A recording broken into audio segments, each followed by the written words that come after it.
Truck Talk Media. C10 Talk, episode 218. What? Yep, I think I skipped 217 last round, so this is the real 218. It happens. Chris Clark, Trailer Park Limo. The dude is crafty. He gets around. He's crafty. The dude is creating out-of-the-box renderings. Check him out if you don't already follow him. Here we go. Everybody walks by the Corvette to look at my car that's partially in primer because they never made one like that. That's kind of like the whole idea. Damn, son. Hey, guys, I've got David Odegaard, product manager, United Pacific Industries. David, what's the latest? You know, one of our hottest items is the side mirrors with the directionals built into them, the LED arrow. You know, these look cool. They look original. And however, when you're driving at night and you're changing lanes, that guy that sits in your blind spot, we all know who he is. He'll see that you're indicating and you're coming over. And there's a great safety factor with these mirrors, and they look cool too. Blind spot guy, we don't want you there, but the United Pacific side mirrors, they work great. I have them on Orange Slice. I love them. How about the guys that are looking to go long bed to short bed? What are you guys offering them? Yeah, we have all the parts for the 67 to 72 bed, you know, new bed floors or whatever you may need, a new bedside, or that bed front that's always been smashed in by 50 years of stuff being, you know, hauled in the bed. Yeah, these trucks have been worked so hard over the years. We love that about our trucks, but you might have a floor that's dinged up. You need some parts. United Pacific's got it for you. What else are you guys working on? Later this summer, we're going to have the front parking lights for the square bodies, 73 to 80. These are full LED. They've got the deluxe stainless steel trim around them. And, you know, it's just a plug and play installation. And it's that final missing piece to convert your square body completely over to LED.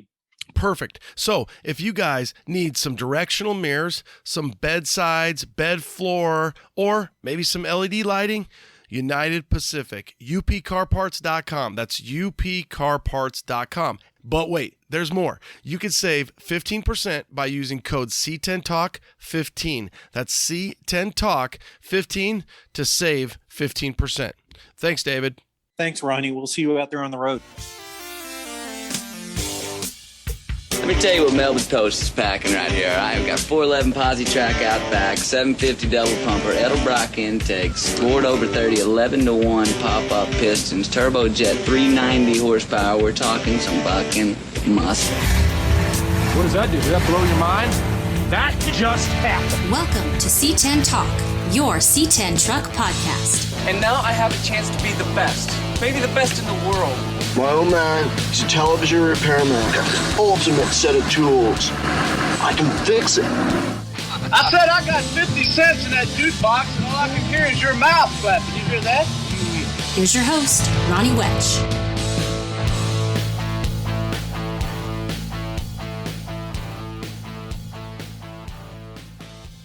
What is up? What is up? C10 Nation coming at you. 218. I think I skipped 217, so this is, in fact, the real deal Holyfield. Trailer Park Limo.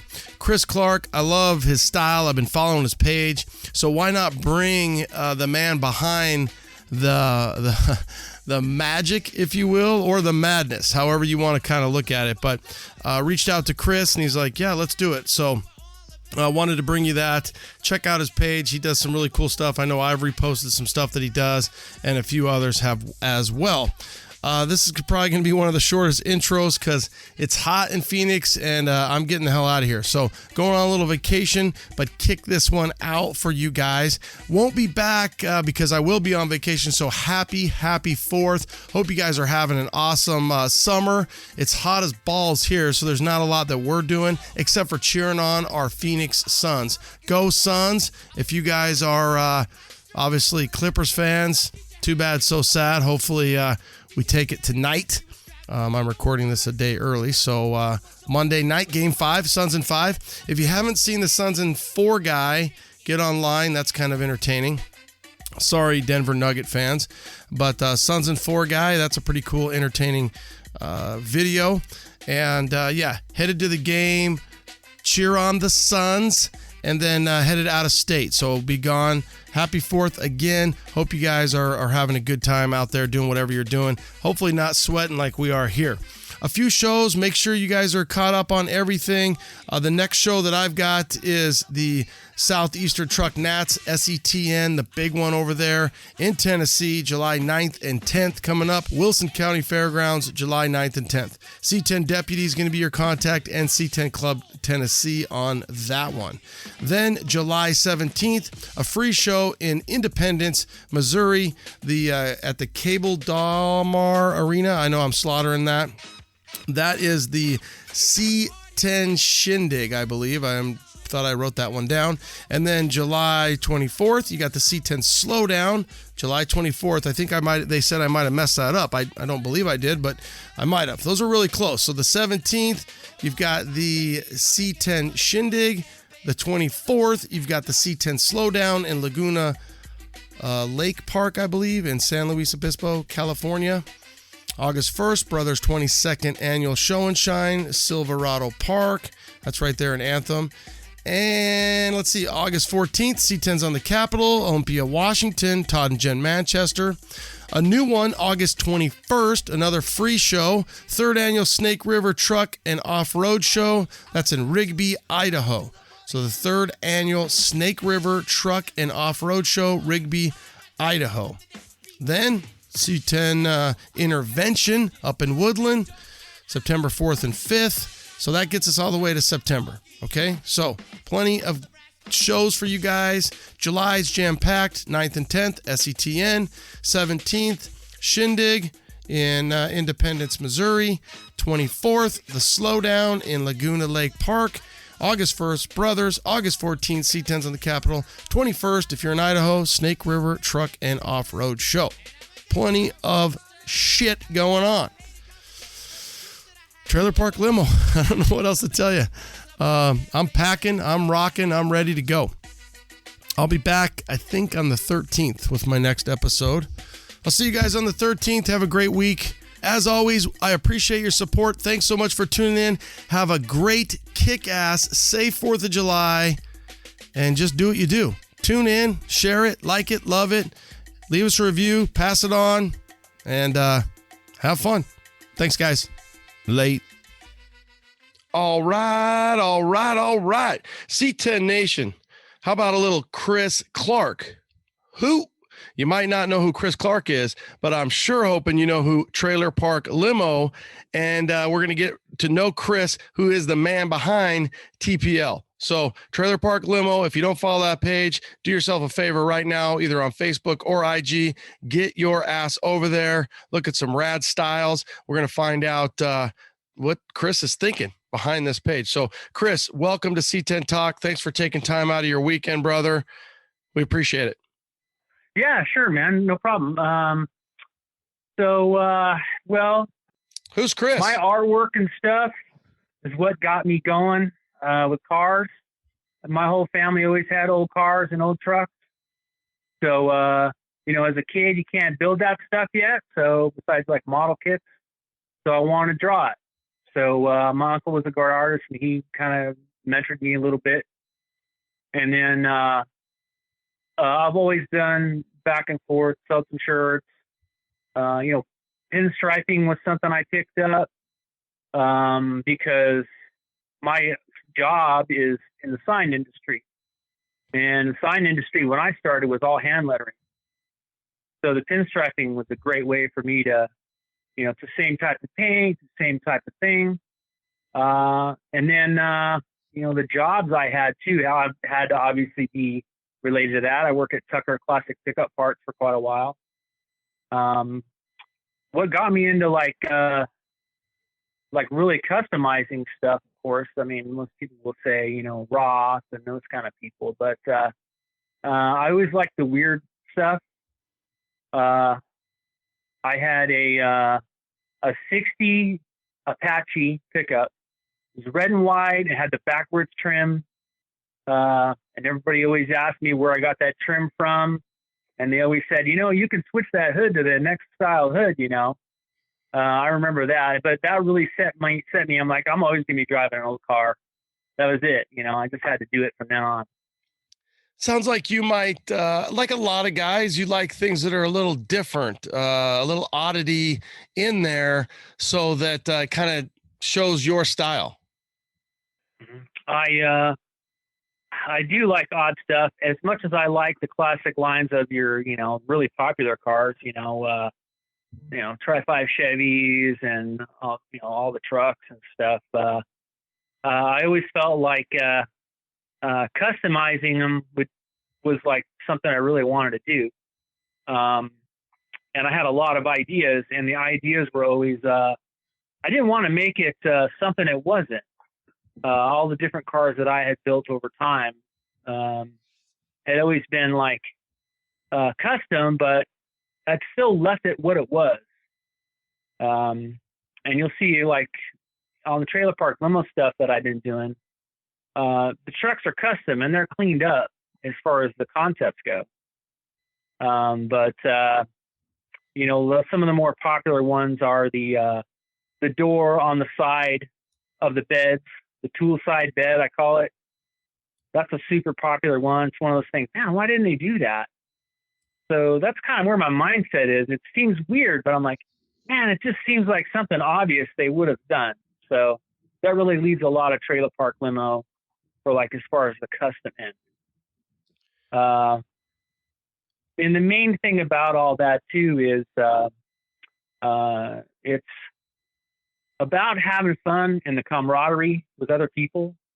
And you can spend years looking for a perfect short bed or two-door hardtop car. Or you can find something that is pretty neat already. Maybe it is a four-door, maybe it's a long bed. My 60 C10, my 60 Apache was a long bed. But, man, it was fun. We had a lot of fun with it. Nobody ever really gave me static about that. As much as I liked the proportions of it, that's what I found. I found a long bed. And I've had a bunch of cars like that were just a little bit, maybe not the most popular, but there was also half the price. And I was out going to car shows and having fun, which is really what this is all about.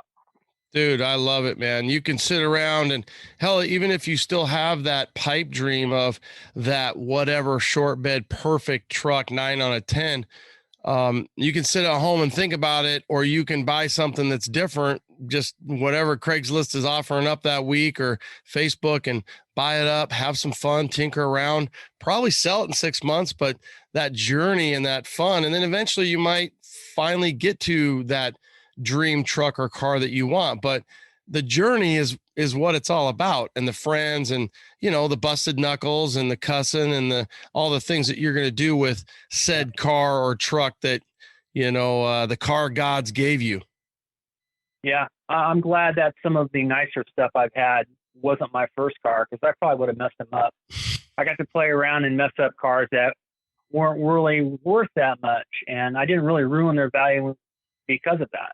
Well, and you grew, right? So you got to mess with cars that maybe they weren't the primo Z28, car, whatever it might be, a Galaxy, a C10, and you went and cut your teeth. I mean, if you think about it, look at where so many guys have come from: a Nissan hardbody, an S10, something that was cheaper, a little Hilux, anything. And so many of the community, of the guys in the community, they cut their teeth and they cut their bed and they cut their frame and they cut everything else on, said truck of lesser value or car, and they just put their own spin on it. Yeah.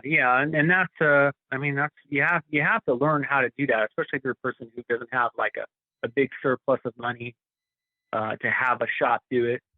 And most people in practical terms don't. And, another thing, people kind of make fun of they all have their kind of own interpretation of trailer park limo as a name. The name came from, I just semi-restored a 68 Cornet. And I made some okay money on it. Well, my parts car was a 4-door. And so we jacked it up on some mags and just for fun. And, that's what we called it, the trailer park limo. and that's kind of where the name came from. But it was a great car to just beat around in. We stuck motors and transmissions in the back seat, for Pete's sake. I mean, you know, it was like a transitional car until the next car I built. I couldn't go out and just have some normal car at that point. And even the junker had to be something cool and something fun. Yeah. So that's where that name came from. Sounds like a hoopty. Like the 4-door was a little hoopty that you guys were. Can you imagine freaking tossing a motor in the back of that thing? Yeah. A great conversation piece. You know, like I made a lot of friends just bombing around in that car every day to work and stuff for, you know, like the year I had it. But I just thought, man, you know, so many people take a vehicle apart to build that perfect vehicle. Yeah, granted, that car was really bad shape, but how many of them get taken apart, life changes, and then they never get put back together? So I'm like, man, you know, I felt like that was a kind of a waste. A lot of people spend a lot of time searching again for that perfect vehicle when they can be having a lot of fun driving them. Let their grandkids restore it, for Pete's sake. You know, I mean, just depends on what it is. But I mean, if it's a frame and a cab and a bed and that's it, that's different. But if it's something that already runs, you know, I actually bought a 64 C10 short bed, and the guy was taking it apart to do this crazy subframe tub vehicle. And I got it home. I bought it for a really good price, and it was beat up. It had some rust, but I got it running in 15 minutes. It's kind of a game we have, see how fast we can get cars like that running.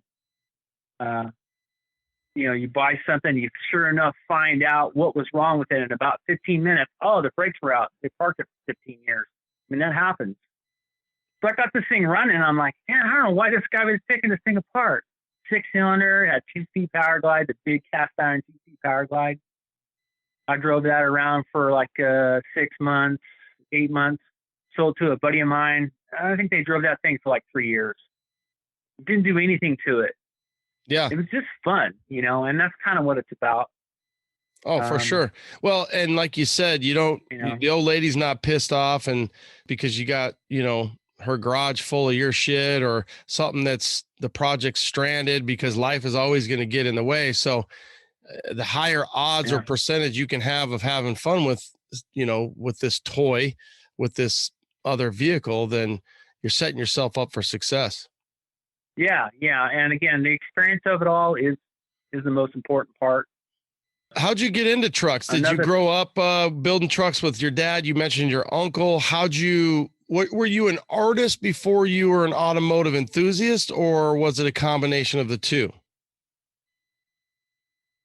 Well, first I was into drawing really young.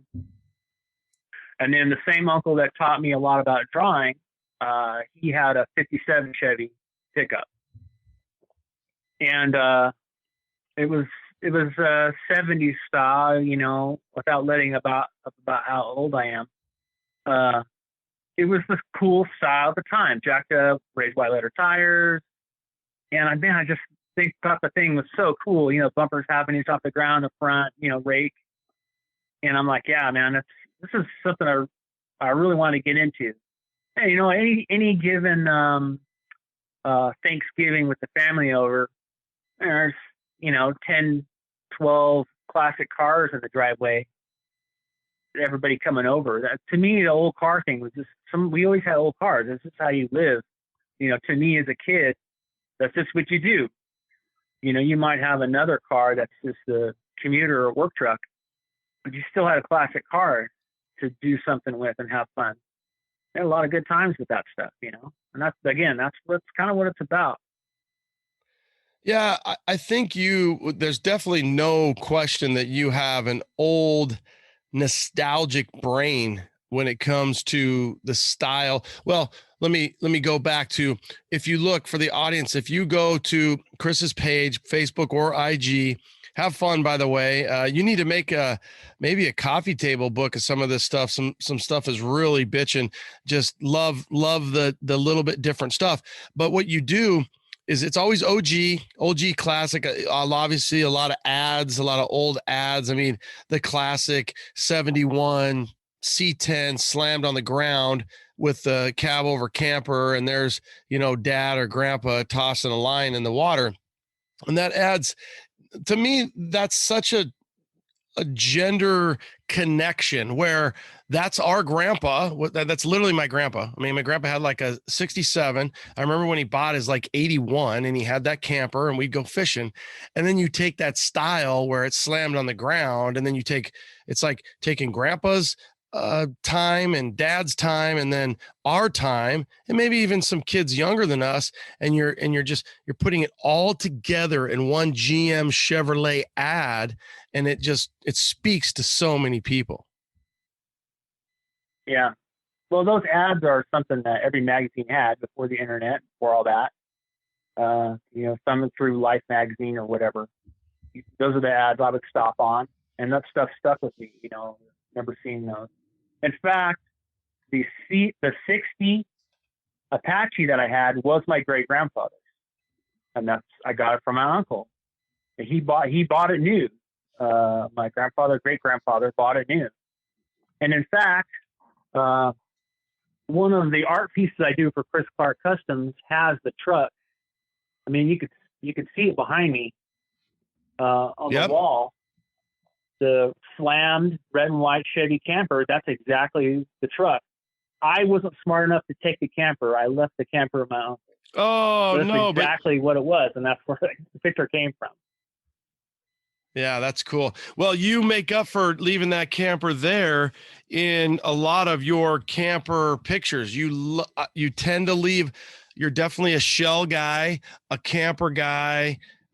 At least from what I'm seeing. And you're talking to a guy who people told me not to build Yellowstone because they thought I was freaking crazy, and I did. So, Yellowstone and Yellowstone Light, because of that same thing, taking something that was an oddity and putting it together. It's funny for the audience.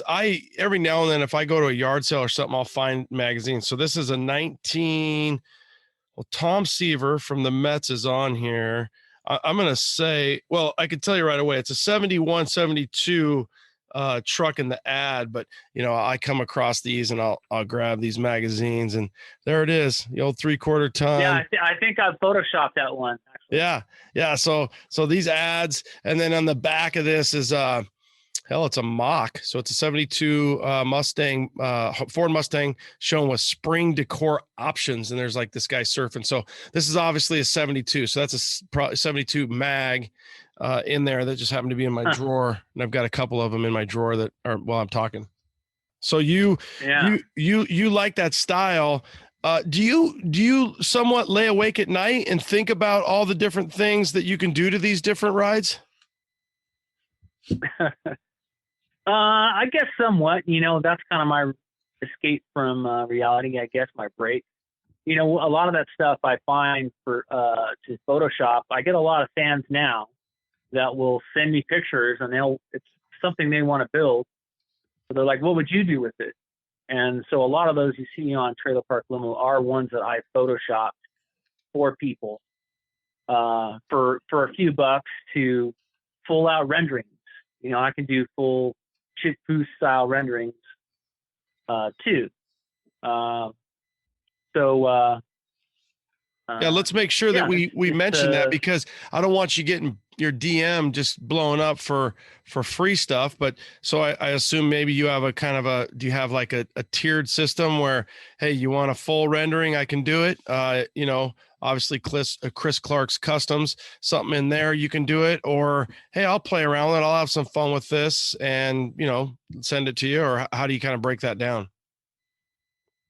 Well, if they just want to lower a set of wheels or something, Photoshop from the existing picture, I just do like $25 or something. Cool. But if they want, like a three angle rendering, like something you would take to a body shop as like a legal representation of what they want the truck to look like. I mean, let's face it, if you go to somewhere and say, hey, painter, I want flames, every painter is going to come up with a different concept of what that is. So that's where the renderings, the hand-drawn renderings really pay off. You get exactly what you want. You can play around with the ideas. And those are, $250 or something like that, depending on how long I have to spend on it.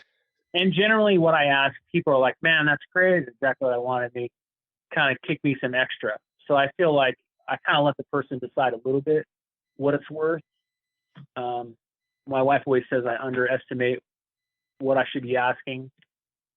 But to me, it's fun. So it's hard for me to put a number on it, How much of an awesome feeling is that when people are reaching out to you? So obviously it's working when somebody says, hey, I really like what you're doing. I want to build this.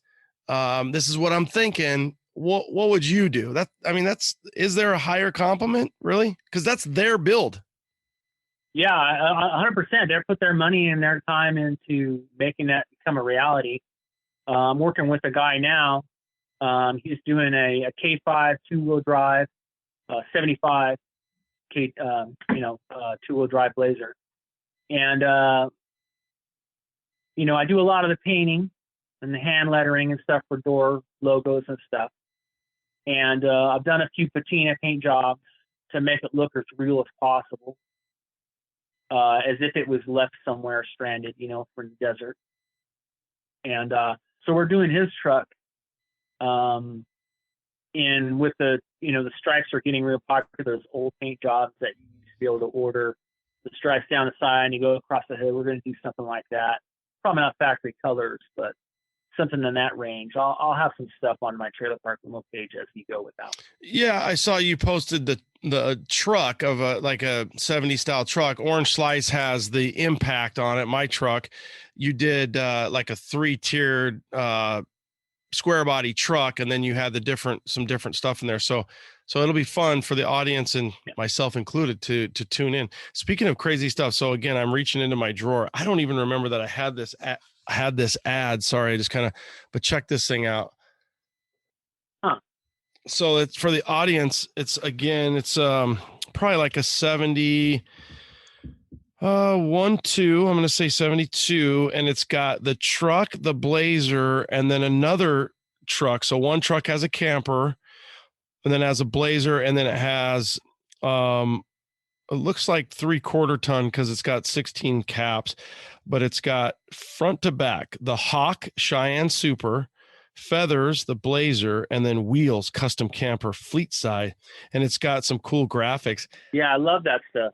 Yeah. And I'll tell you what, man, that wheels, it's really kind of impact. It's very kind of up and down, and it's hard because this truck's in the background, but the truck in the foreground is funky fresh, man. It looks like it's straight out of Trailer Park Limo. So I'll have to post this up on the Instawiener, and it's a very nice ad. This mag it's actually in great condition. So probably some garage sale that they're literally were in my drawer, and he started talking about the ads, or I guess I did, and how he has fun with these ads. And here you go. I'm sitting here, with a couple magazines. Oh, here you go. So this is going to be 73 because you've got all the Chevy camper stuff. One's got wood grain. One's got a Blazer with a trailer behind it. You got a van. Another thing you do is you do a good job with the vans. Obviously, any type of van is going to be, I figure like, I feel like you could be driving a Slam Chevy Citation on, Monday through Wednesday, and then some rad ass van, or even maybe like a Vega with a Vega, or a Pinto wagon with a cool heart window. And what do you drive? What do you build?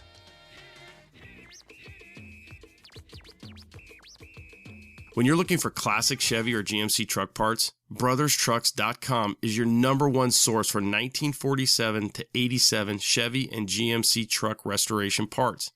So whether you are restoring an original or looking to customize that classic truck, brotherstrucks.com has thousands of the highest quality truck parts for you to choose from.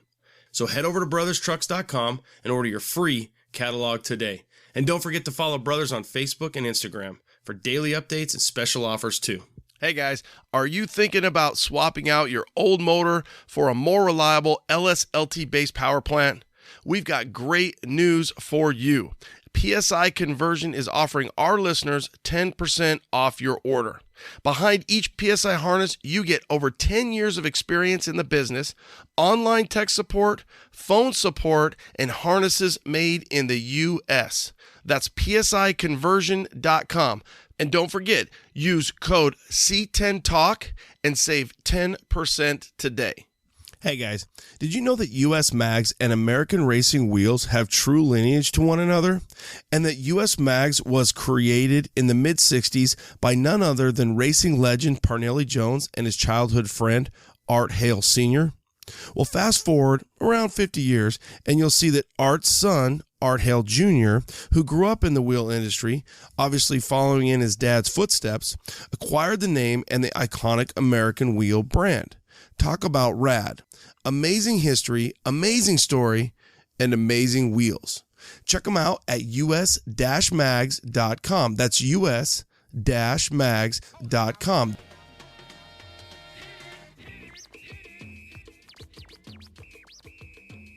What do you drive? What do you build?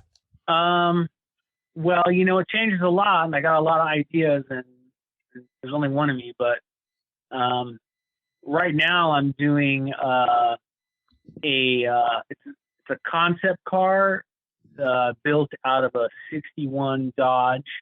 I bought it 4-door. Somebody cut the roof off. So I decided to be a perfect opportunity to make it into something that in 56, Dodge came out with what was called a Plainsman, and it was supposed to go up against the Nomad. Well, then Chevy dropped the Nomad, so they never built one. So I'm pretending like, what if they revisited that idea?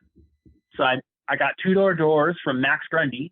He saw what I was doing, and we made a couple trade deals for some stuff I had. So it ended up being, it's going to be a 2-door hardtop station wagon with a tailgate, but it's going to be all one-off. I kind of get crazy with the one-off. If I'm going to do something like that, the only one in the world is like the thing I try to go by. It's got to be the only one I've ever seen like that. If I'm going to do all of that work, I don't like, as much as I like a nice original car, I don't want to make it look like I didn't do anything. Well, that is a talent to make a car look all original. And that's not easy. I like doing the vehicles like that are, like I said, the only one in the world. It's kind of a problem, really. Wow. Now how far along are you in this build? I got all of the stuff worked out, and the car was going to be, the plan was to have it in SEMA 2021, but it never happened. So it's about 90% mocked up. I mean, it's a running car and everything. So it's kind of on pause right now. I'm not sure with my regular job when I'm going to get back to that. And then I got a 65 Corvair I'm going to make into a El Camino with 65 El Camino rear section. That's just sitting and waiting in line. So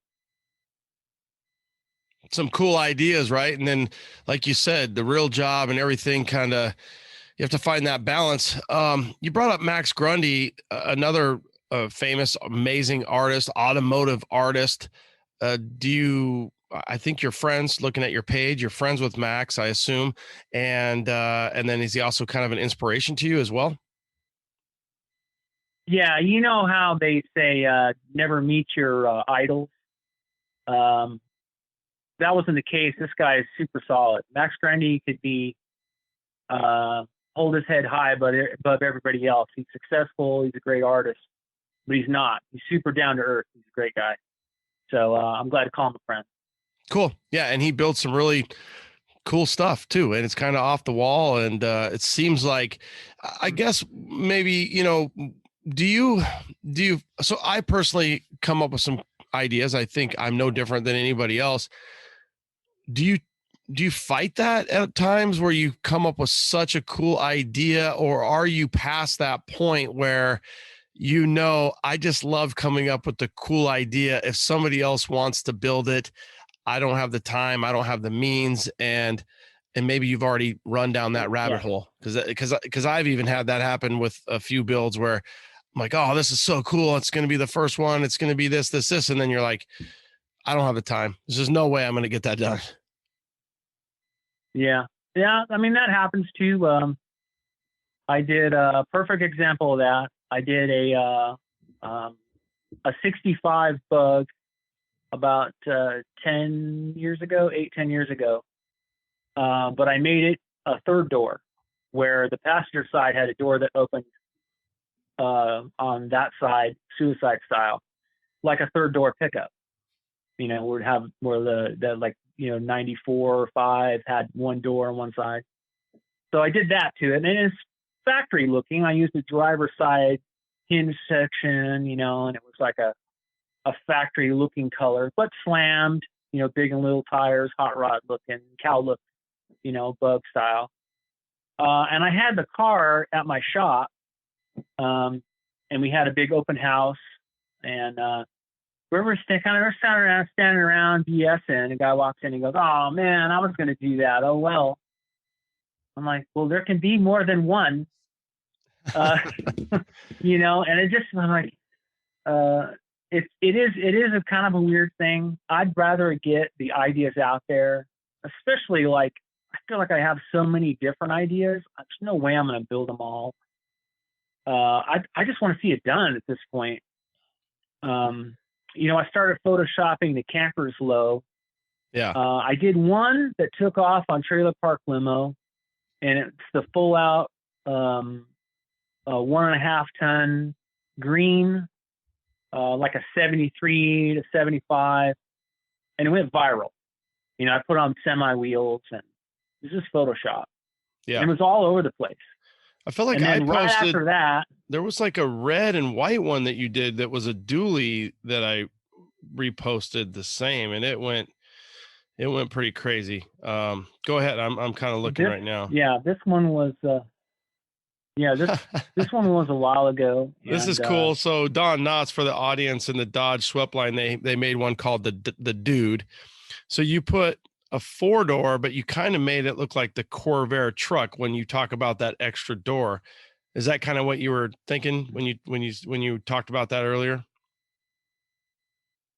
Yeah. Well, it's like if you had a Silverado, that's the third door effect. Yeah. That I was going for. And again, like, I didn't make it candy purple or chopped, or like, I really like, if it's a Bug, leave it a Bug. It can be custom. If it's a 73 truck, leave it a 73 truck, but refine it. I like to try to clean up the lines and refine the details. And Safari back window, why is nobody making that? I could have not drawn that or not photoshopped that and then try to manufacture it myself. My brother manufactures goods all the time and sells them online. He does very well. But I felt like, again, I can't do them all. I'd rather see it out there. I mentioned that camper truck, the green one, the 73, because about a year after that tricked out camper was at SEMA. And that same year, there was 2 utility trucks. And I'd like to think that me photoshopping a bunch of that stuff online inspired people to do something like that. Totally. I got it written down. The guys over at River City Rods, Craig Piggott, he's the guy behind those. And when I think of your style, I think of him building what you are rendering. So without a doubt, people are seeing these and you're inspiring them to think, oh shit, I never thought about that. That's a cool this, and for sure, everything low, for sure, slammed. You've got a Blazer with that third door. So this is a first 69 here. I think the ad, if I remember right, 69, but you've got a little extended third door in there. I think there was a car too. The audience will know, but I want to say it was Saturn made a car with a nice little third door like that. Both sides, maybe. Yeah. So it'd be a fourth door, but it was a, a coupe style car, two door, but it had the reverse third door where you could get in there because it's so hard to get into that back seat. Yeah. It just made sense. You know, and then, and there's a bunch of that would work so well on a Blazer. And I thought, why not? Blazers are super short, which they can be super cool that way. But I thought, man, if they were just a little bit longer and had that door, the proportions would be way more balanced, especially for one that's slant. Yeah, it almost gives it that I don't limo. know if anybody will ever do that one or not, but it's funny how doing that gives it even that limo look too. So it's fitting that it's on Trailer Park Limo and what you're doing. You're definitely a Chevy guy, a lot of trucks. It seems like your cars are all over the gamut. You've got a kind of an El Camino that looks like it was like a Chevelle Camino. You teardrop that rear end real quick, and that kind of a hoopty with the way that the rear end comes back, and then you've got a little trunk back there, a little almost like an Avalanche before they made Chevy Avalanches, and it's a car. So you've got mom's station wagon, but hey, you might need a truck bed in the back. I'm surprised GM didn't build something like that back then. I try to do that. It's hard to get the balance to make it look like something maybe they could have done. And I think that way a lot of times when I'm trying to Photoshop stuff for people or, just for the page. You seem to kind of go in runs as well. So like you have, for example, you have that Chevelle with that, then you have an early Camino, like a 65, and it's a 4-door. So you've made that 4-door, and then, some station wagons. The blue one? The car is a blue car, more of the like kind of that Chevelle style car.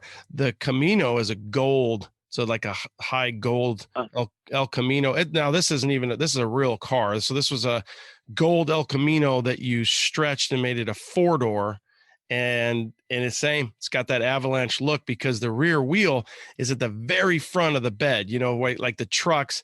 They went from the 6.5 bed to like a 5.5 bed. And that's kind of what you've done here with the wheelbase. Yeah. That just kind of seemed like a natural progression. I mean, if you found a cherry or fairly nice 65 4-door, Chevelle, why wouldn't you try to maybe have some fun with it and do a crew cab El Camino, stretch the wheelbase back, so the back door is full size. So you don't have the cutout for the bottom of the back door. Now the proportions are right, which is it kind of lends itself to the 65 Corvair I want to do. Yeah. This Corvairs are really long in the back, and I've done some Photoshops of that, and it looks like something Chevy should have done. I thought about maybe even converting it to small block Chevy in the front. And that's a little ways down the road. We'll see where life leads for that one. But what about the Corvair trucks with the motor in the rear and the barn door, the third door, and then getting into the Econoline vans as well? I mean, I can't imagine if you had a lot of money and time, you wouldn't have 10 of each one of those. They definitely fit your style in my mind. Yeah. If I had property and money, I'd be dangerous. What else would you 100%. build if you had property and money? What else is on your, vans, and what else? You obviously have a lot of fun with big rigs, which nobody wants to mess with that. That's probably about, to put it in perspective, that's probably about the coolest thing to render because ain't nobody got time for that. A big ass freaking cab over semi, but how cool are those laid out with all that 70s stripage and, polished up with that Trailer Park Limo style? Yeah, those are pretty popular on the page. Yeah, and speaking of pages for the audience, I'm more of an IG guy, but your Facebook just kicks ass, right? You have a ton of followers on Facebook, a lot more action on the book than you do on the gram. Yeah, it's like 50,000 followers on Facebook. Did you ever think when you built this, were you like, I mean, did you even think you would get 50,000 followers just, watching what you were doing? No, it was a great outlet. Cool. And then to make a few bucks to boot, doing some Photoshops and renderings and stuff. it's great. Good it's for you. Not $1 million, but it's good. Yeah. And like you said, there's an outlet there. There's a therapeutic, automotive, artistic outlet for you. Yeah. I mean, I wrap cars for a living, and that's cool and artistic too, but it's not like that, so I come home and do that. And it's a great test to see if it's going to look right before I do actually cut into something. Yeah. And for your audience too, if they want to have an idea, some whack job idea, they're like, hey, I want to see if Chris can put it on, ink or put it on print before I go cutting away or something like that. So, so if you had all the money, well, what's on your list? Give me a top 5 might be kind of tough, but what's, here's your money. I'm an investor. I want you to build me what's in Chris's mind. I want 5 trailer park limo specials. What are you building? Pro Performance has been your favorite parts supplier for almost 10 years, but we're not slowing down. We've stepped up our stocking orders to make sure we have more of what you want when you want it, ready to ship or pick up at the shop. Check with us first for top brands like React Suspension, Snowden Custom Seats, Vintage Air, and Willwood. Pro Performance is also your #1 source for Dakota Digital, so whether you need a full kit or a few accessories, or just want to see the new RTX series, hit us up. Check out the website at azproperformance.com to see our full line and which shows we'll be at in 2021. Hey guys, I've got Kathy White, Classic Performance Products, CPP on the line. Kathy, how's it going? Hey Ronnie, what's up? What's up? What's new? We've got a ton of things for the C10 community. First things first, our 2.5-inch Extreme X10 drop spindle. So we've upgraded the current modular spindle to modern technology. This new X10 spindle is a one-piece forged, but it utilizes strong, modern, bolt-in, internally sealed bearing hub assembly. So it's low maintenance. It doesn't move the wheels out, and you can use big brakes from us or any aftermarket big brakes out there in the market. That's awesome. What else is new? So we have actually gone back and redesigned our aluminum fuel tanks. As you know, our fuel tanks are the thickest, strongest, and largest capacity in the industry. But now you can actually use the same tank for either a carbureted or a fuel injection application. 63 to 72, it's 20 gallons, and for 73 and newer, 22-gallon capacity. How about that Coilover Kit? You guys must be killing it with that thing. That is such a great kit. It's fully bolt-on. It's easy to install. Strongest tubular arms in the market, available with either upper and lower or just the lowers or just a coilover kit by themselves. All the mounting brackets that you need, and it also comes with dual adjustable coilover shocks. So it's really responsive. It's up to you however you want to tune the compression or the rebound. It's perfect if you're just cruising on the streets, and it's proven on the track. Well, that's what we like. So if you need spindles, the new X10, fuel tanks, coilovers, they've got it. Classic Performance Products, CPP. And don't forget, use code C10TALK, C10TALK at checkout and save 10%. Thanks, Kathy. Thank you, Ronnie. Marquet has been in business for over 40 years. It all started in the original owner's garage. From humble beginnings of a couple parts in a garage to a 2-building manufacturing facility making over 6,000 parts, Marquet has grown to be one of the country's premier truck parts manufacturers. They not only design the products, but also design the tooling to build the products, guaranteeing quality control. They have made their original parts from the original trucks. Aluminum strips are double polished, creating a mirror finish, and crystal clear anodized. They use the highest quality, hand-selected show quality wood that will hold up over time. Why? Because it's kiln dried to precision moisture levels specifically for Marquet. They stock oak, pine, and mini exotics, guaranteeing extremely fast delivery. All parts are manufactured in-house in Oklahoma City, USA. They offer quality parts built by Americans for old American-made trucks. So when you're looking for body moldings, bed strips, bed wood, and so much more, think Marquet. That's mar-k.com.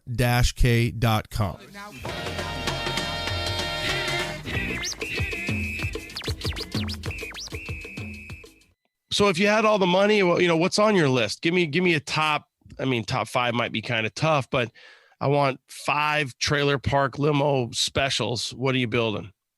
Well, man, I'm surprised nobody has done trucks with the tool side bed. I think that's like custom, but why didn't they do that?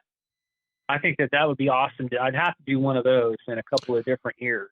When you think tool side, are you saying utility box, or are you saying like a 71, 72 with a little tool side in the, it's a glove box on the side of the truck? Which one are you saying?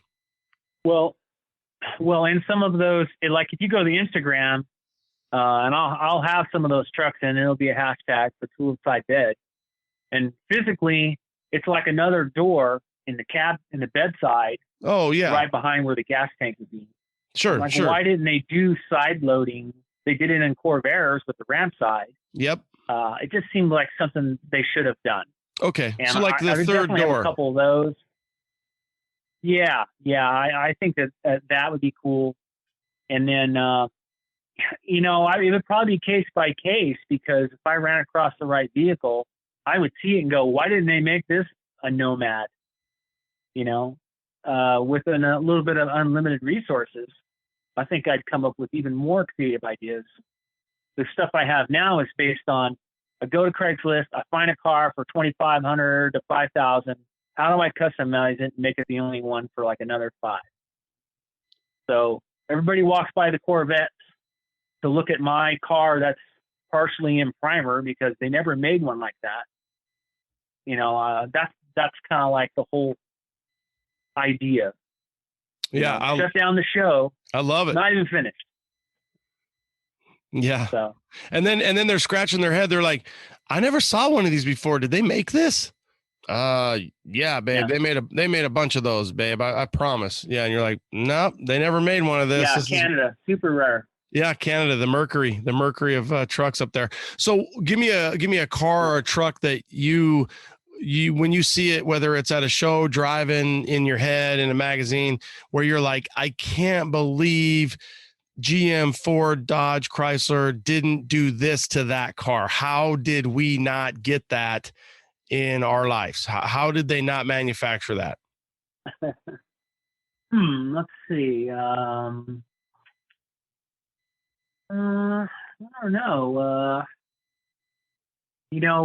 I've seen one built as a 59 El Camino crew cab. That's like, those are big cars. 59 Chevys are pretty much my favorite. Anything 59, 60, 61 body style wise, I like.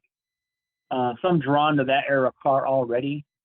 Why did they never do a 61 El Camino? I mean, I've done a couple of Photoshops of them. You can make the lines work, proportions right. That would probably be one I would do. And 61s are great looking Chevys. They just are.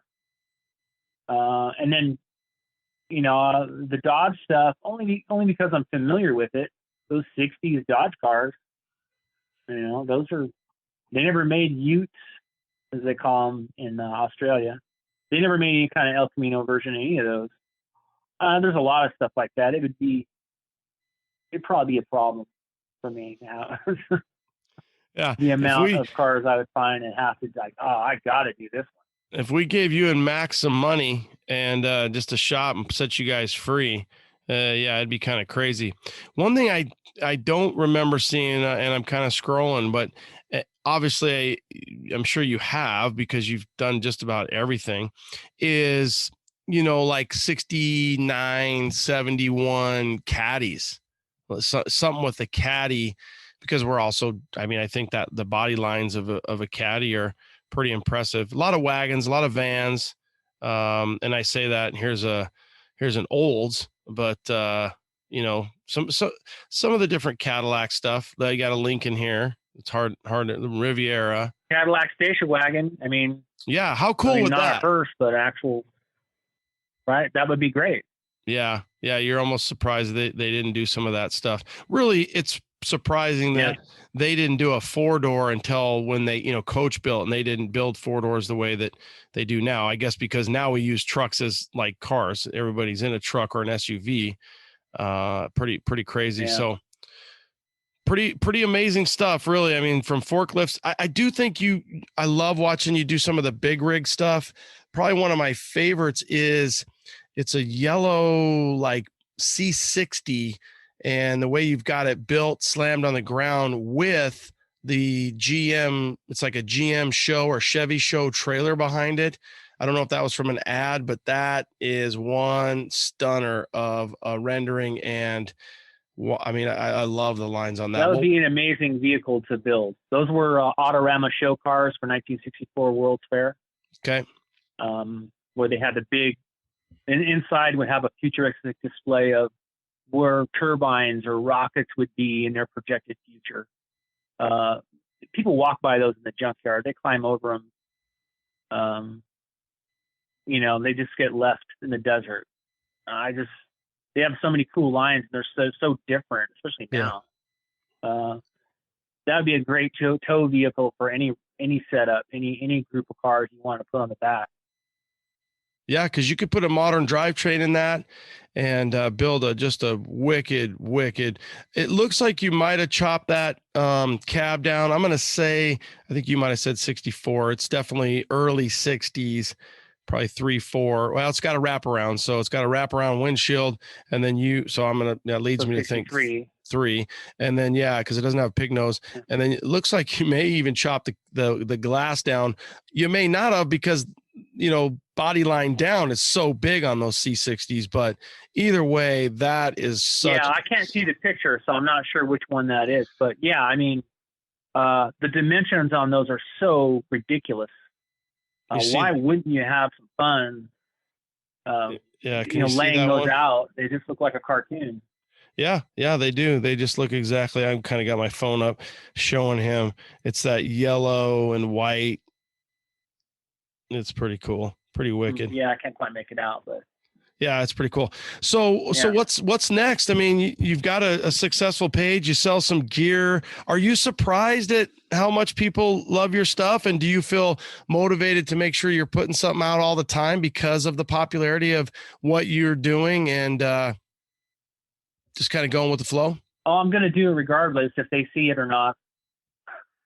I mean, for 10, 11 years on Facebook, I've been posting. So there's hundreds of thousands of renderings and concepts that they can go. I mean, literally, like for a while there, I was putting 3 different Photoshops out a day, just venting it, just coming up with stuff that nobody would ever build this. What would it look like? Let's find out right now on this, Photoshop. There's no risk here. Let's just try it. Sure. And some of them are amazing to me. Some of them are super big hits. They'll just go viral, crazy, 300,000 people like it. I never thought that would happen, but it does. Yeah, and that's cool, and that shows that your style, you have good vision. Do you ever do anything kind of ornery and purpose, and just because everybody's going to lose their mind, like, that's crazy, or anything like that, just to get the keyboard warrior reaction? Yeah, any response is a good response, in my opinion, even if it's, oh man, what the hell? Yeah. I did a couple of Daytona Chargers that were cut into trucks. The wing is a perfect ladder rack, like barn find. I have a couple of those on there. I repost those all the time. Those get a bunch. Yeah, that would be sacrilegious. Those Daytona guys would lose their mind. Yeah, they're like, oh, you could probably restore it with the right pieces in aftermarket. Not even they don't even take the time to see that it's actually Photoshop. And I intentionally leave stuff messed up because people used to get mad. I don't want them to think it's a real thing. I'm not trying to fool anybody. So I'll leave the background, the skies messed up and the ground not right. I don't want them to think I'm trying to trick anybody, because people automatically go there. Some people.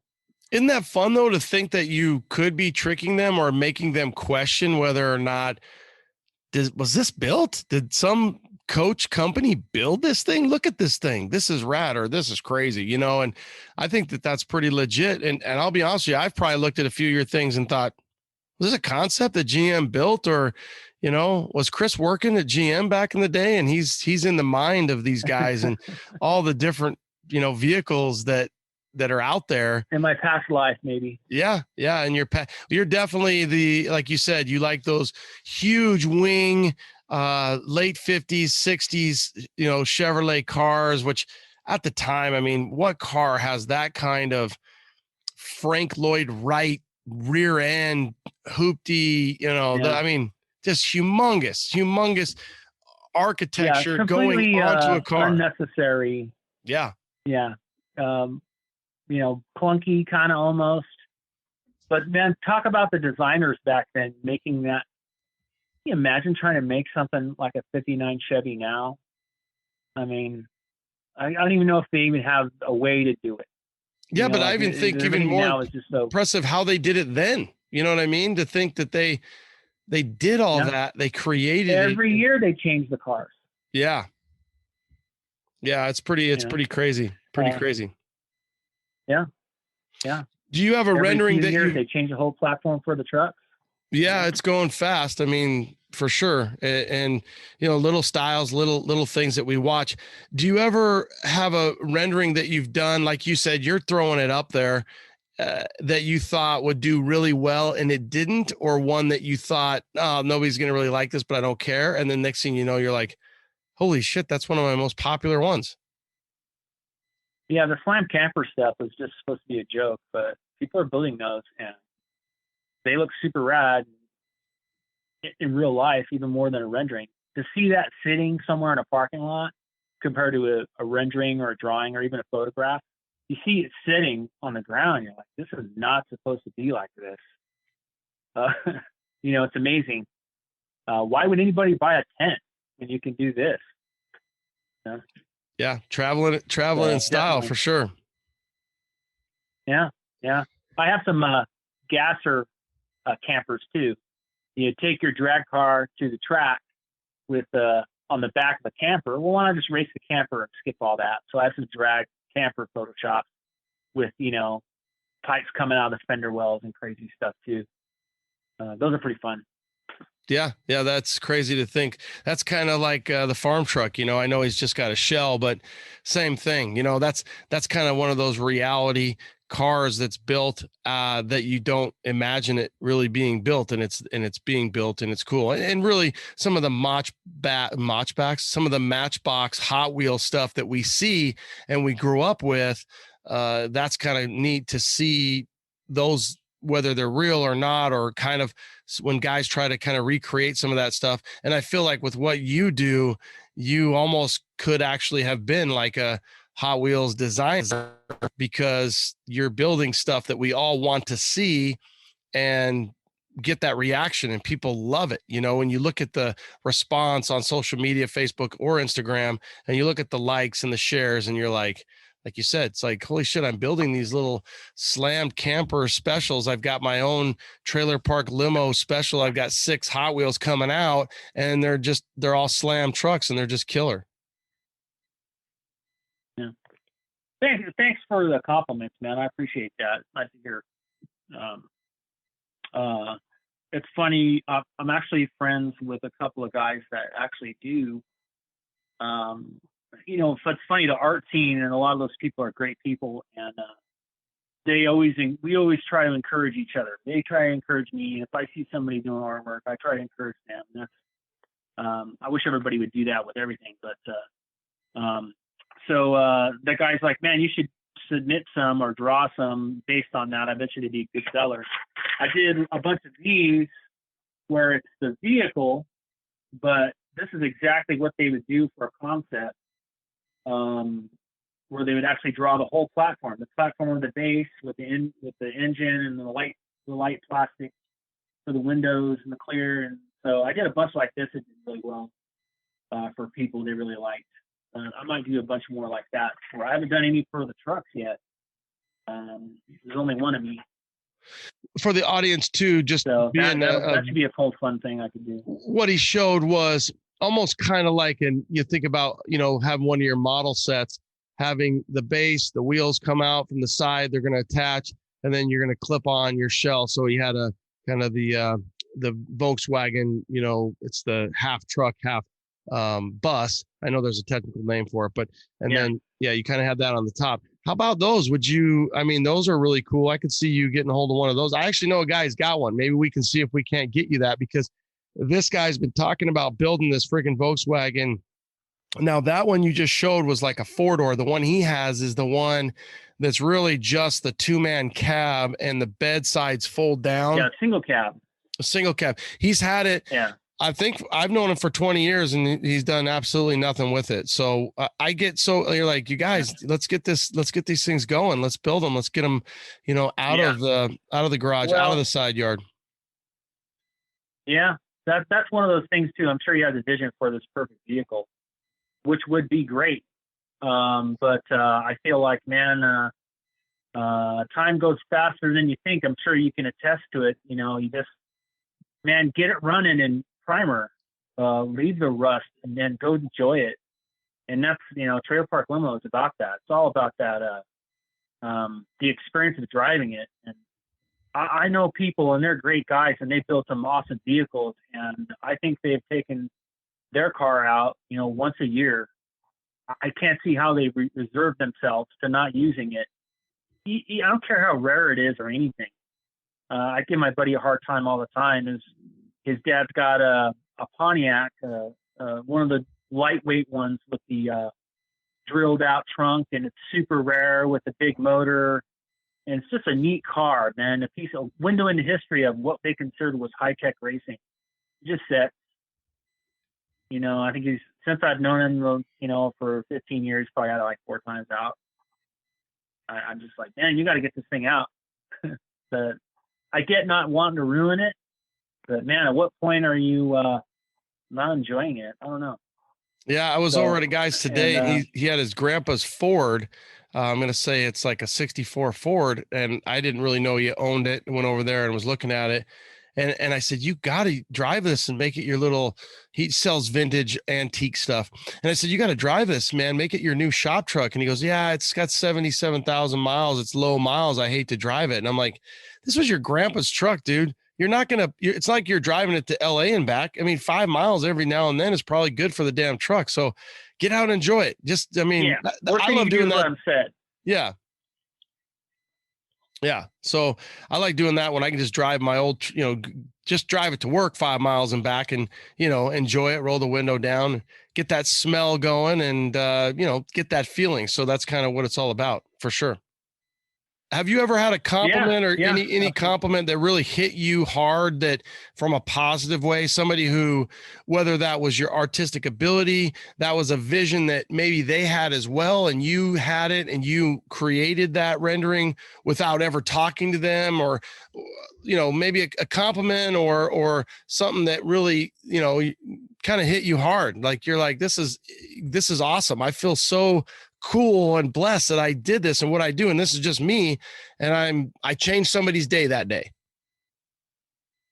Yeah. I honestly, if I come up with some content and I work with them on an idea and they do it small or large, that's a great compliment. I feel like, I made a friend on them on that level. And, so all of that stuff is super cool. Again, I feel like it's like that's what it's about. If a person who unintentionally is waiting around to not drive their vehicle because it's low miles, or waiting to build a specific vehicle, and it's been a part for 10 years because they want to do chrome axles. They have a vision for it, and there's a huge respect for people who have time and the knowledge and the patience to do that. But there is a time and place. I feel like, I've had vehicles like that where that were too nice that I wanted to customize, and I would sell them because I want to do something fun with it. It's not for me to have something like that. I had a 59 Sport Fury, super rare car, and I wanted to lower it and do some neat stuff to it, but I just couldn't find myself to do it. It already had a personality. It was already a character on the road. So now I have this one that was a 4-door. Somebody cut the roof off that era of car. It's going to be way more fun to me. So.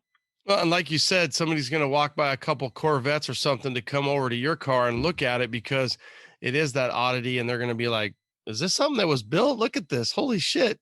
Martha, look at this thing, for Christ's sakes. Yeah. One of the most, the greatest compliment, I guess, would be I bought a 64 Plymouth Valiant 4-door from here in Las Vegas. And the guy drove it to Manila Air Base his entire life. He passed away, and it was being sold out of a trust. It was kind of messed up. He wasn't a great driver, and it had been fixed a few times. And the whole rear section of the car looked like it had been hit. The trunk wouldn't close right. I'm like, but it ran great because it had been taken care of mechanically. And it was just supposed to be like a secondhand car we could use to put around to 7-Eleven or something. Because we always got to have an old car around. We're ruined, even if nothing else is running, we got to have something. So I ended up cutting the trunk out and making it like with stake bed sides into like a utilitarian personnel carrier, or and a fighter plane teeth on the front. The front of those cars is asking for fighter plane teeth. So I did that. Super slammed, red windows. I drove that around for maybe eight months, maybe a year. And I ended up selling it to a friend of mine. Well, my son, when he turned 18, got some money together and bought the car back from my buddy.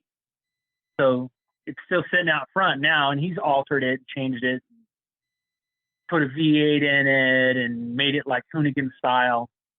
With the real wide wheels and flares, all crazy. And he's got big plans for it. So I think that was the coolest moment, is he bought one of my old cars back just so he could say he had his dad's car. So that's probably the coolest moment for that kind of stuff. Yeah, the apple doesn't fall far from the tree, right? I mean, that's the ultimate. And your son is ruined. Did you know that he had that affinity for the car, or did he kind of? No, not really. I mean, we drove it around a little bit and went around in it, but I think that was the moment it just hit him. He's like, man, look at all these people looking at us and like, hey, cool, and talking to us, and how much fun it was. Yeah, good. And it was a car. We had $1,500 in this car. I mean, like, it was super fun. He drove it every day to school, and he ran the wheels off of it and messed it up a couple times. It's a perfect car for him to learn on. It's a 4-door Valiant. What else are you going to do with something like that? Yeah, you ruined him. But you know what? It's the only one in the world like it. So, that's super fun to see him follow that concept. Yep, that's I love it, man. I love that you got an 18-year-old into cars too. That's a whole nother, paragraph to talk about in the perspective that the youth, and this guy's, still out there doing it, driving rad old Mel around and, wide bodying it, Hoonigan it, and whatever. It doesn't matter. It might not be the style of our dads, our granddads, or you and I, but if a kid's messing with a car, we're still winning. Yeah, absolutely. And he'll never have any money for drugs because he's always buying car parts. Yep. That's a good t-shirt right there. Get your kids into old cars and trucks, and they won't have any time or money for drugs. So speaking of trends, and you talked about it with your son, wide bodying a little bit. I've seen that a little bit where you'll take some Euro stuff, you'll wide body it. That's a fun, even that's fun to see what you've done with that. Yeah. I mean, I think there's a lot to be done. It's being pushed. The envelope is being pushed. There's a lot of cars, when you look at a car that's made in the 50s, you automatically think white walls or mags of that era. And then the trucks, I mean, they're big diameter, but original hubcaps, looking wheels, and that stuff just looks so good on that. And then you get a little bit into a little bit newer car, late 60s, early 70s, maybe in the 80s. What do you do with that? They don't have as much soul or identity. Well, man, I think that's a perfect opportunity. I mean, can you think back of a cool Pacer that you saw, or a cool, Gremlin? Not from back then, but I have some photoshops of some Hoonigan style flare fender, big wings, twin turbo. You can buy the car for nothing. You have 5 times that amount of money in the stuff to make it fast. Again, can you imagine driving that around and going to any show or any Cars and Coffee? I think people are afraid to do stuff like that. That's not something they've already seen. I flip cars a little bit too. I'll see something that's a good deal. And I don't do a lot of custom stuff if I'm just going to buy a car and flip it, because people don't want that. They want what they saw. I saw a guy with a red one. I want a red one. They don't want one with fighter plane teeth. They don't know how to feel about it, I feel like. Well, which is unfortunate, because it's supposed to be about fun. Yeah, but there goes your real job. You could do fighter plane teeth with a wrap. See, on a Pinto.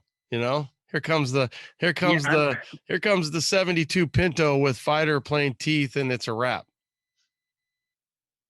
Yeah. I mean, I don't think I'll ever run out of concept. You know what? I've never seen this done before.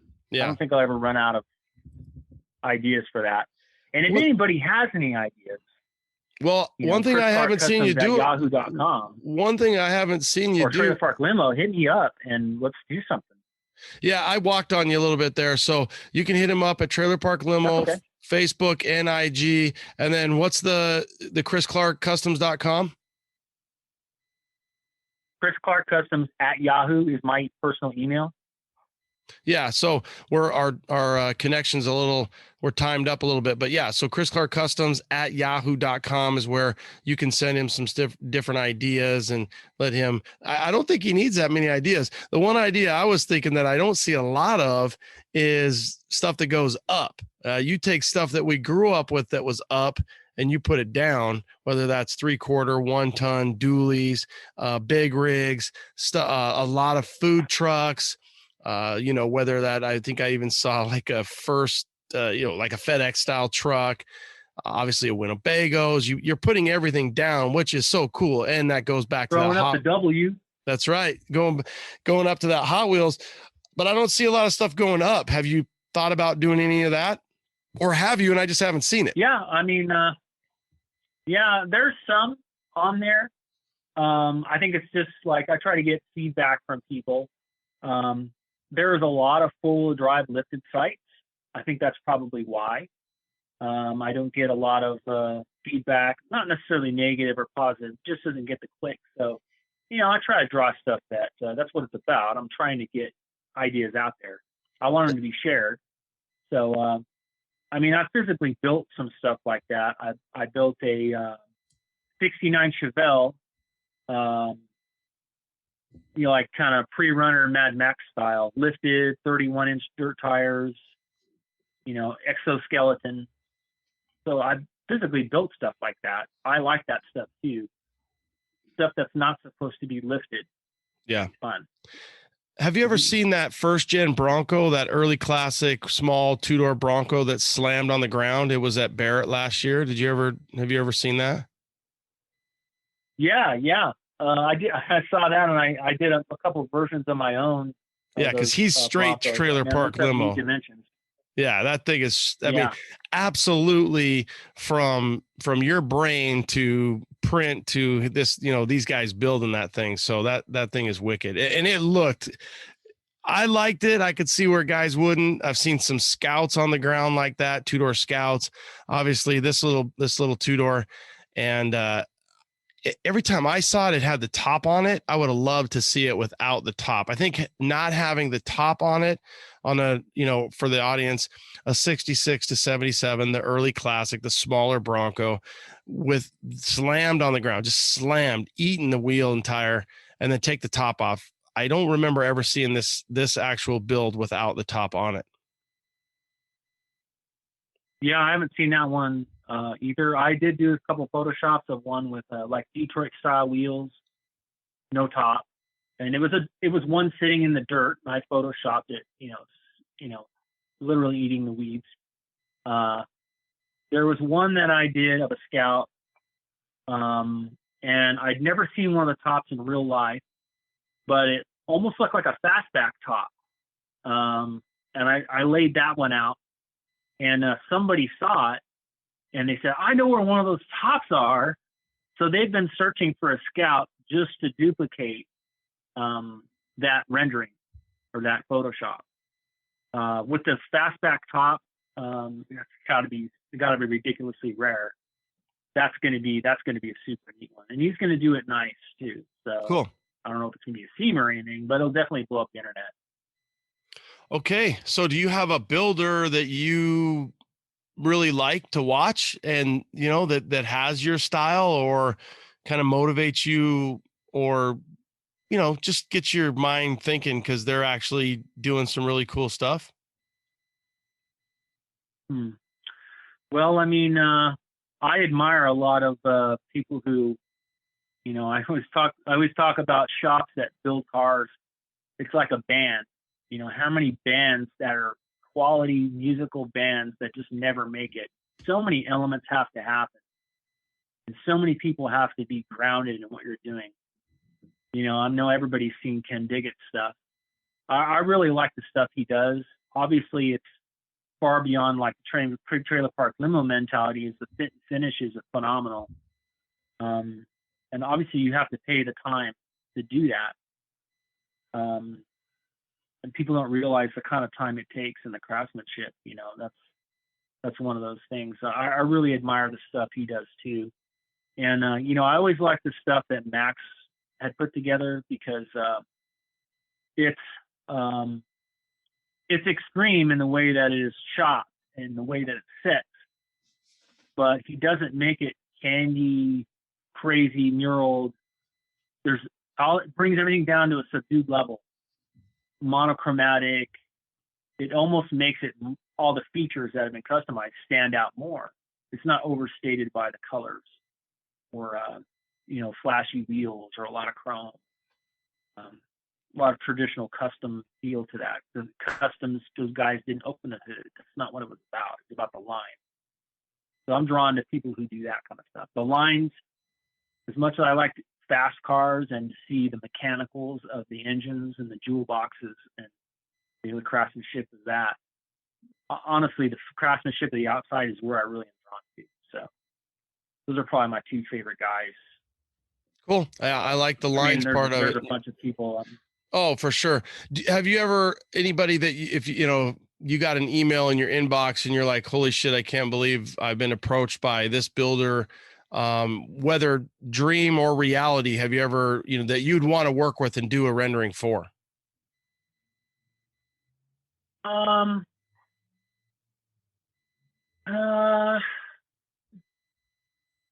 in particular.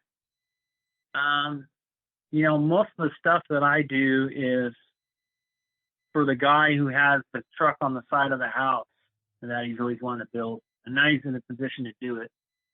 I don't usually have shops contact me. I mean, I'd be flattered for most of these shops, do crank out, 5, 10 full custom cars a year, which is a lot, especially if you're talking about the kind of like full concourse level,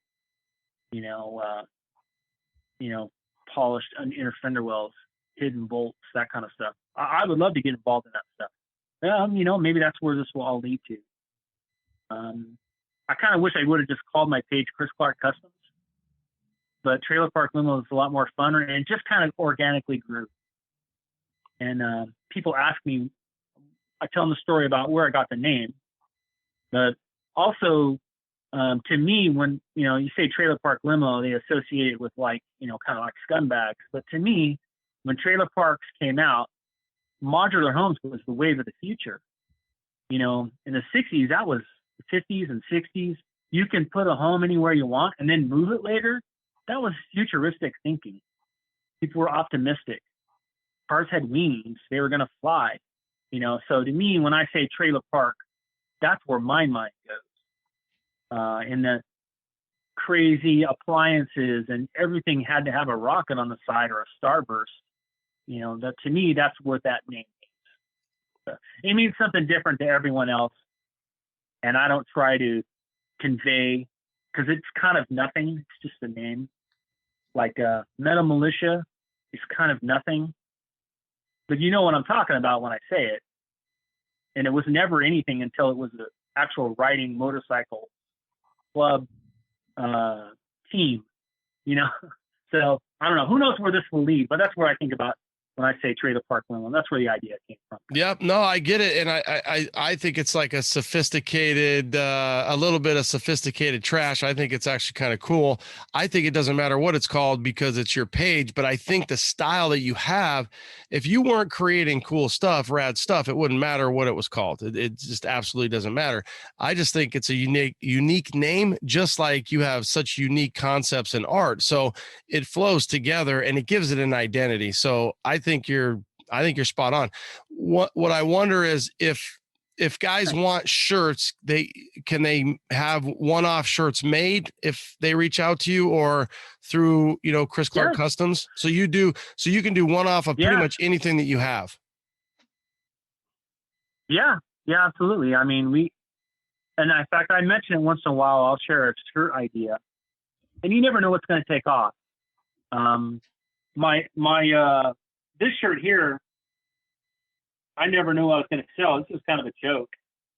So the lowered shackle, but anybody who's ever had a car and ever had $25 lowered their car this way.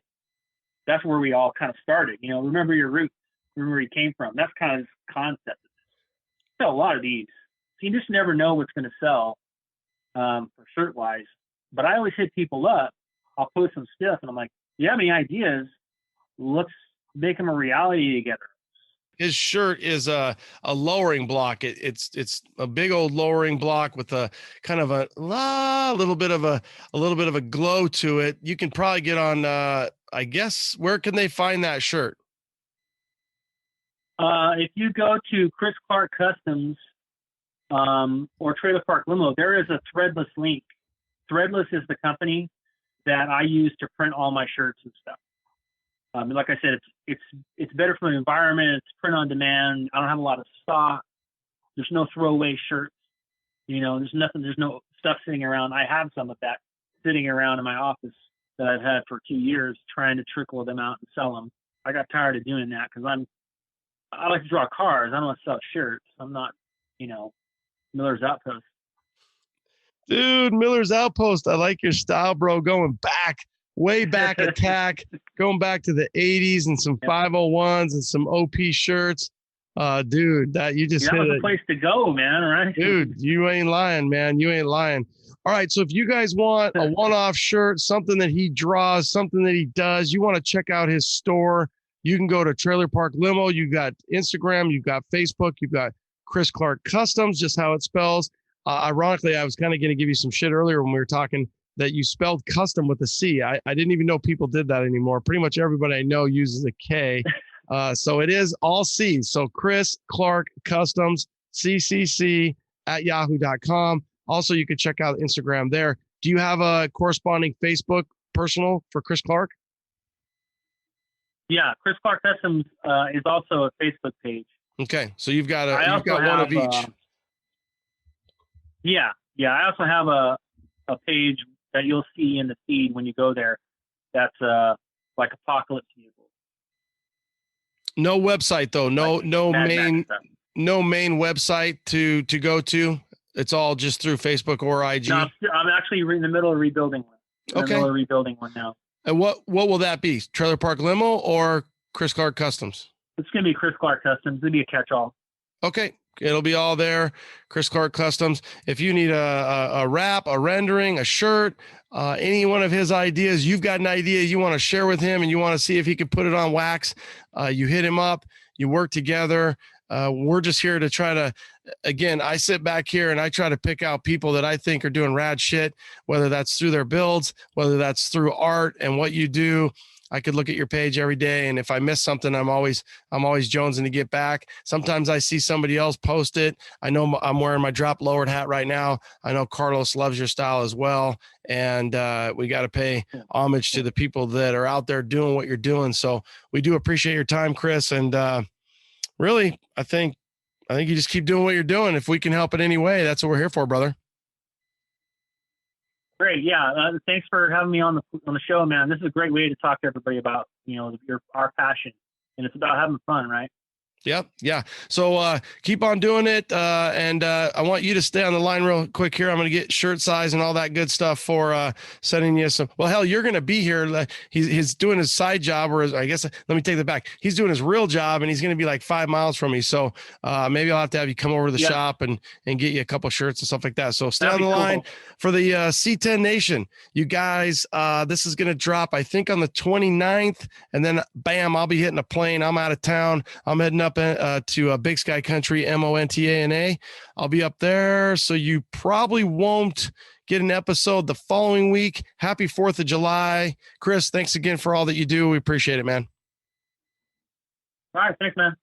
Trailer Park Limo out. Go on. Get your ass out of here.